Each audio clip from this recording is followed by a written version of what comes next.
Reconnaissance, the ultimate field guide to battlefield intelligence. Ngayon, tayo ay tumutungo sa larangan ng pagmamanman sa kilos, kung saan ang hindi nakikita ay ang iyong pinakadakilang sandata. Isipin ang iyong sarili bilang mga mata at tainga ng larangan ng digmaan, ang mga anino na sumasayaw sa paligid, nagtitipon ng mga intel na maaaring magbago sa takbo ng isang digmaan.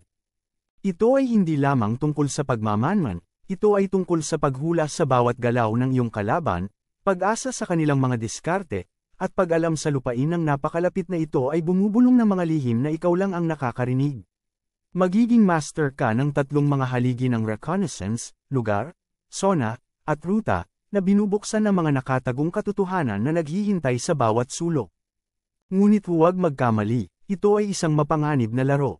Isang maling galaw, isang sandali ng pag-aalinlangan, ay maaaring ilantad ang iyong posisyon at malagay sa panganib ang iyong misyon. Susuriin namin ang masusing pagpaplano na nagpoprotekta sa iyong pangkat, ang sining ng pananatilang hindi nakikita, at ang kahalagahan ng pag-angkop sa patuloy na nagbabagong larangan ng digmaan. Ngayon, matututunan mo kung paano gawing multo ang iyong sarili sa gabi, isang tahimik na mandaragit na naghahanap ng kaalaman sa gitna ng teritoryo ng kaaway.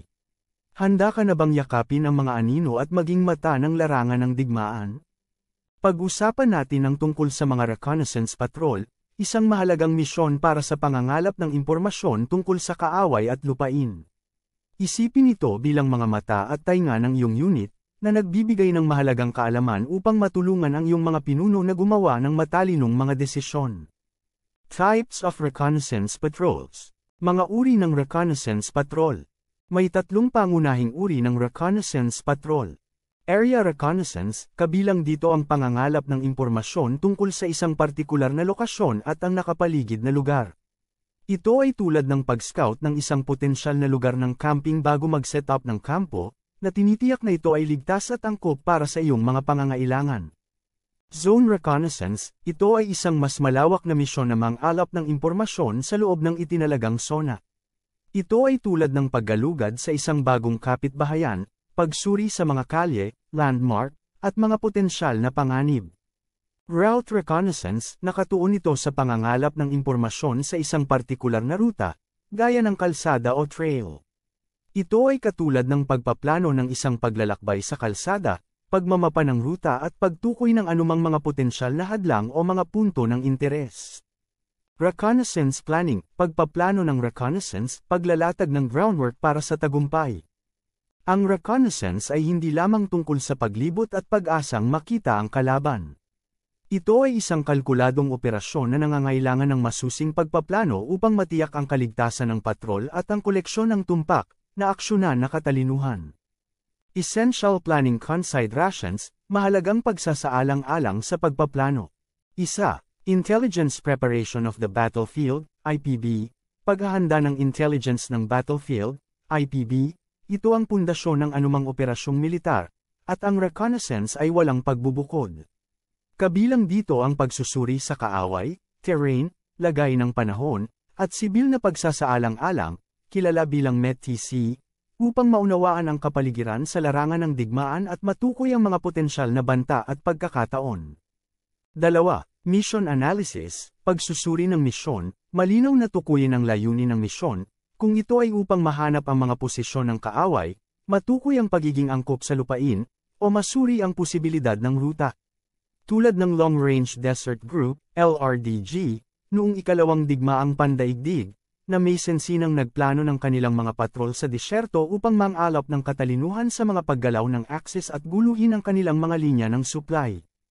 3. Task Organization, organisasyon ng gawain, tukuyin ang komposisyon ng patrol, kabilang ang bilang ng mga squad, fire team, at anumang espesyal na tauhan, sniper, forward observer, at iba pa.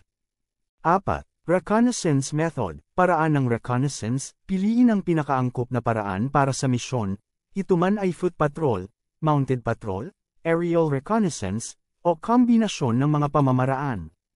Tandaan, ang pamamaraan ay dapat na iayon sa lupain, ang sitwasyon ng kaaway, at ang mga magagamit na mapagkukunan. 5. Route Planning, pagpaplano ng ruta, maingat na planuhin ang ruta, isinasaalang-alang ang lupain, mga potensyal na lugar ng pagtambangan, at mga punto ng pagmamasid. Ang hakbang na ito ay mahalaga para matiyak ang kaligtasan at kahusayan ng patrol. 6. Timeline. Bumuo ng isang detalyadong timeline para sa misyon, kabilang ang mga oras ng pagsisimula at pagtatapos, mga checkpoint, at mahalagang kaganapan. Tinitiyak nito na ang patrol ay mananatili sa schedule at maaaring mabilis na tumugon sa anumang mga pagbabago sa sitwasyon. 7. Communications plan, plano ng komunikasyon, magtatag ng malinaw na mga protocol ng komunikasyon, kabilang ang mga frequency, mga palatandaan ng tawag, at mga pamamaraan sa pag-uulat. Ito ay mahalaga para sa pagpapanatili ng pakikipag-ugnayan sa patrol at pagtiyak na ang kritikal na impormasyon ay may paparating kaagad. 8. Contingency plans, mga contingency plan, asahan ang mga potensyal na problema, tulad ng pakikipag-ugnayan ng kaaway o hindi inaasahang mga hadlang, at bumuo ng mga backup na plano upang matugunan ang mga ito. Maaaring kabilang dito ang mga alternatibong ruta, pamamaraan ng pagkuha, o paunang binalak na mga tugon sa mga aksyon ng kaaway. Isipin ang paggamit ng Israeli Defense Forces ng mga contingency plan sa panahon ng Yom Kippur War, kung saan mabilis nilang naiangkop ang kanilang mga taktika upang kontrahin ang sorpresang pag-atake ng mga puwersang Egyptian at Syrian.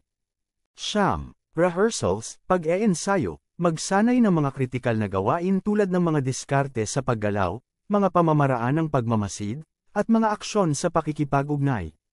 Tinutulungan nito ang patrol na gumana ng maayos at mahusay sa field. Ang mahigpit na pagsasanay ng mga patrol ng British SAS bago ang kanilang mga misyon sa Northern Ireland ay nagsisiguro ng kanilang kakayahang tumugon ng epektibo sa anumang sitwasyon. Sa pamamagitan ng masusing pagpaplano ng iyong mga misyon sa pag-reconnaissance, na-maximize mo ang mga pagkakataong makakuha ng mahalagang katalinuhan, pagliit ng mga panganib, at pagtiyak sa kaligtasan at tagumpay ng iyong patrol. Tandaan, ang reconnaissance ay ang pundasyon kung saan itinayo ang matagumpay na mga operasyong militar. Organization and Task Assignment, organisasyon at pagtatalaga ng gawain. Ang mga reconnaissance patrol ay karaniwang nakaayos sa dalawang pangunahing elemento. Reconnaissance Team, nakatuon ang pangkat na ito sa pagmamasid sa layunin na lugar at pangangalap ng impormasyon. Nagtatrabaho sila ng magkapares upang mabawasan ang panganib ng pagtuklas, katulad ng kung paano gumana ang mga scout ng World War II sa likod ng mga linya ng kaaway.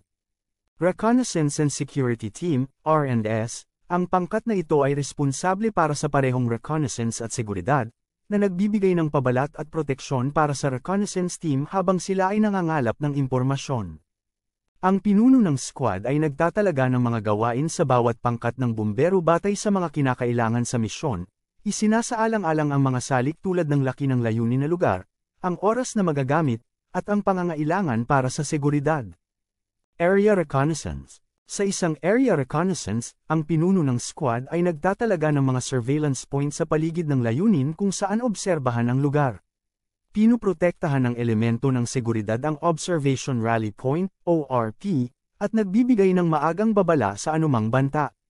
Isipin ng Philippine Army Scout Rangers sa kanilang mga operasyon sa kagubatan ng Mindanao, na nagtatag ng mga nakatagong observation posts upang subaybayan ang mga paggalaw ng kaaway. Zone Reconnaissance. Ang reconnaissance ng zone ay maaaring isagawa gamit ang ilang mga pamamaraan.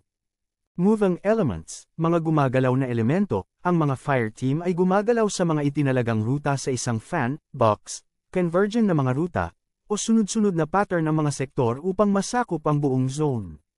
Stationary teams, mga nakatigil na koponan, ang mga koponan sa pagsubaybay ay nakaposisyon sa mga lokasyon na nag-aalok ng magandang view ng buong zone. Multiple Area Reconnaissance, ang isang serye ng mga aksyon sa pagmamanman sa lugar ay isinasagawa sa isang partikular na ruta. Ang bawat pamamaraan ay may mga pakinabang at disadvantage nito, depende sa terrain, presensya ng kaaway, at mga kinakailangan sa misyon. Tandaan, ang mga reconnaissance patrol ay mahalaga para sa pangangalap ng katalinuhan at paghubog sa larangan ng digmaan. Sa pamamagitan ng pagmaster ng mga diskarting ito at pag-unawa sa iba't ibang uri ng reconnaissance, magiging mahalagang asset ka sa iyong squad at sa pangkalahatang misyon ng iyong unit. Reconnaissance Execution, pagpapatupad ng reconnaissance, mga mata sa kaaway. Ang pagsasagawa ng isang reconnaissance mission ay isang maisla na sayaw sa pagitan ng stealth, observation, at adaptation. Ito ay tungkol sa paglipat ng hindi nakikita, pangangalap ng kritikal na impormasyon, at pananatiling isang hakbang sa unahan ng kaaway. Key phases of reconnaissance execution. Mga pangunahing yugto ng pagpapatupad ng reconnaissance.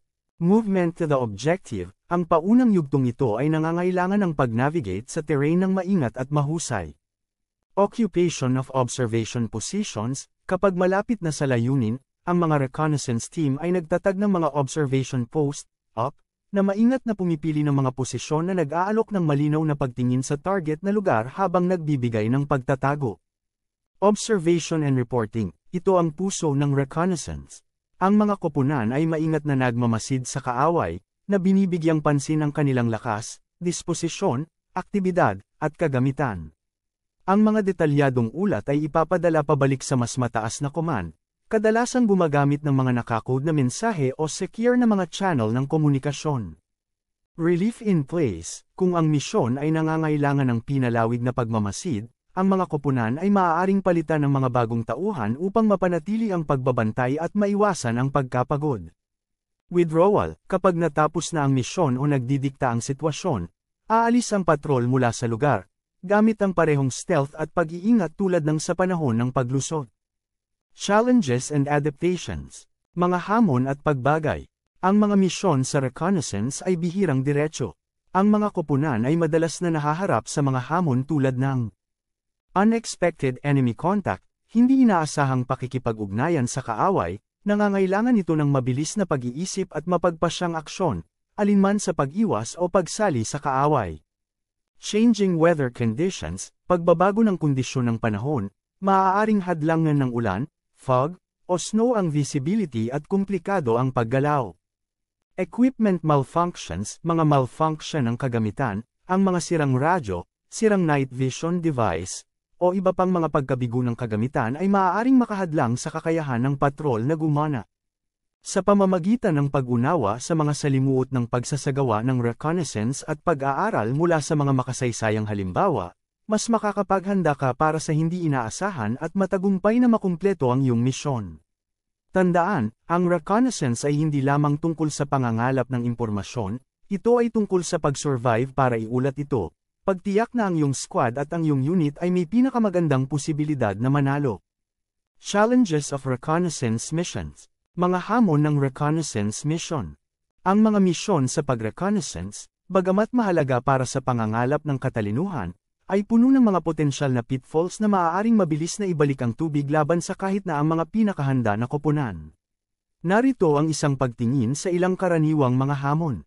Compromised stealth. Na kompromisong stealth, ang elemento ng sorpresa ay higit sa lahat sa reconnaissance, at ang isang maling hakbang ay maaaring alertuhan ang kaaway sa iyong presensya.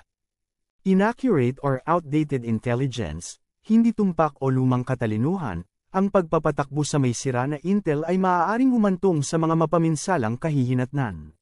Sa labanan ng Arnhem noong ikalawang digmaang pandaigdig, ang mga paratrooper ng Britanya ay ibinaba sa likod ng mga linya ng kaaway batay sa hindi napapanahong impormasyon, na dumaong sa gitna ng dalawang dibisyon ng SS Panzer, na humahantong sa matinding pagkalugi at pagkabigo ng operasyon. Environmental challenges, mga hamon sa kapaligiran, ang malupit na lupain o masamang kondisyon ng panahon ay maaaring makahadlang sa paggalaw ng patrol at makompromiso ang kanilang kakayahang mag-obserba at mag-ulat. Noong digmaang Koreano, ang mabigat na snow at nagyayelong temperatura ay nagdulot ng frostbite at hypothermia sa mga reconnaissance patrol ng US, na pumipilit sa kanila na i-abort ang kanilang mga misyon. Equipment failure, kabiguan ng kagamitan, ang isang hindi gumaganang radyo, sirang night vision device, o nawalang mapa ay maaaring mag-iwan ng patrol na nakahiwalay at mahina. Sa Falklands War, nawala ng radyo ang isang British SAS patrol sa panahon ng blizzard, na humahantong sa isang malagim na pagsubok habang nilalalakbay nila ang mapanlinlang na lupain ng walang komunikasyon. Enemy ambushes, pagtambangan ng kaaway, ang mga reconnaissance patrol ay madalas na unang makaharap sa kaaway, at ang mga pananambang ay palaging banta. Human error, ang pagkapagod, kawalan ng focus, o miscommunication ay maaaring humantong sa mga pagkakamali na malalagay sa panganib ang misyon. Ang mga makasaysayang halimbawang ito ay binibigyang diin ang kahalagahan ng masusing pagpaplano, kakayahang umangkop, at masusing pagsasanay sa reconnaissance. Ito ay mahalaga sa patuloy na ipunin at i-verify ang intelligence, manatiling updated sa pinakabagong aktibidad ng kaaway at mga kondisyon ng lupain. Maghanda para sa hindi inaasahang, bumuo ng mga contingency plan para sa iba't ibang mga sitwasyon, mula sa pagkabigo ng kagamitan hanggang sa pakikipag-ugnay sa kaaway. Bigyang diin ang komunikasyon at koordinasyon, tiyakin ang malinaw at maasahang mga channel ng komunikasyon sa pagitan ng patrol at mas mataas na command. Magsanay ng mahigpit, magsanay ng mga kasanayan sa nabigasyon, pagbabalat kayo, at kaligtasan sa iba't ibang kapaligiran. Sa pamamagitan ng pag-aaral mula sa mga nakaraang pagkakamali at pagbibigay prioridad sa paghahanda, ang mga reconnaissance patrol ay maaaring mabawasan ang mga panganib, madaig ang mga hamon, at magbigay ng mahalagang katalinuhan na kailangan para sa isang matagumpay na misyon. Tracking patrols. Pag-usapan natin ang tungkol sa pagsubaybay sa mga patrol, isang espesyal na uri ng reconnaissance mission kung saan sinusundan ng iyong squad ang trail ng isang partikular na unit ng kaaway. Ito ay tulad ng pagiging isang tiktik, naghahanap ng mga pahiwatig at pinagsama-samang impormasyon upang maunawaan ang mga galaw at intensyon ng kalaban. Considerations for tracking patrols. Ang pagsubaybay sa mga patrol ay nangangailangan ng palihim, disiplina, at mahusay na sinanay na mga sundalo na bihasa sa mga diskarte sa pagsubaybay.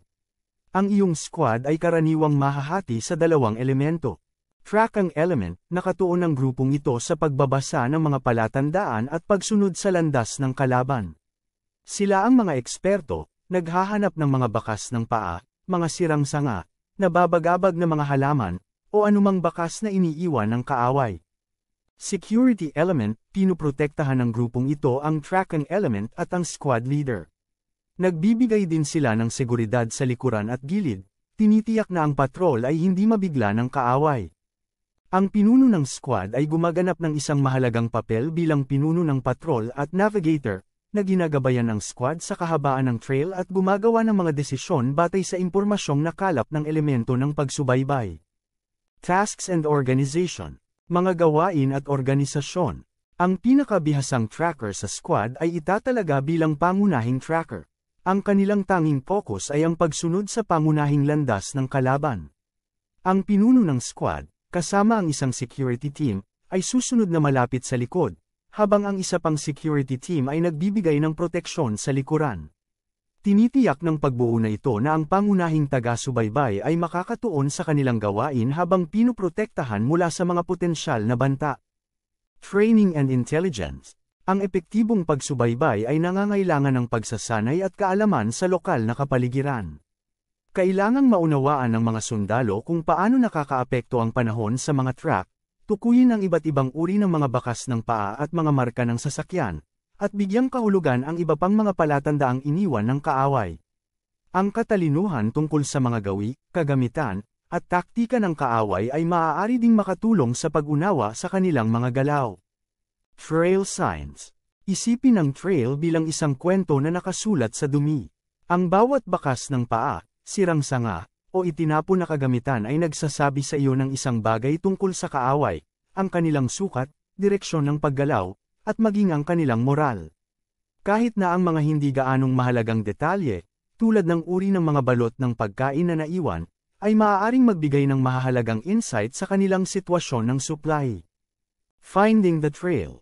Paghahanap ng trail. Minsan, kitang-kita ang trail, tulad ng isang maayos na landas o isang malinaw na hanay ng mga track. Sa ibang pagkakataon, kakailanganin mong hanapin ito.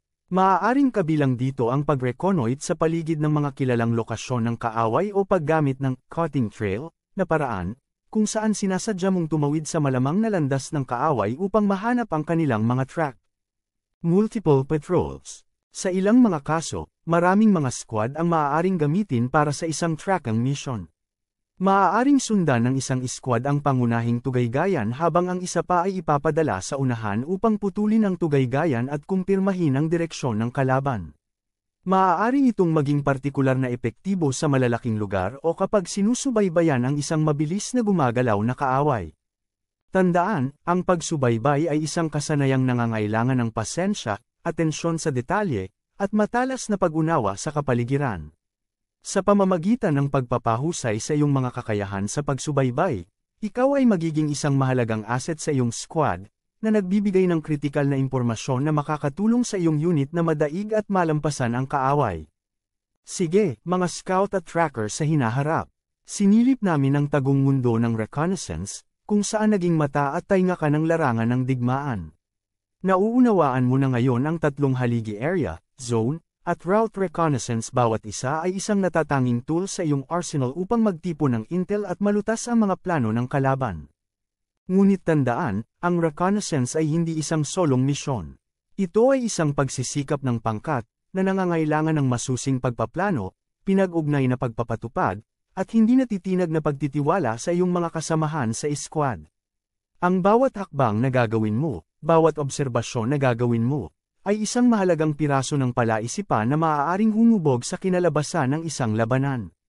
Ang iyong serbisyo bilang mga reconnaissance specialist ay napakahalaga sa ating bansa.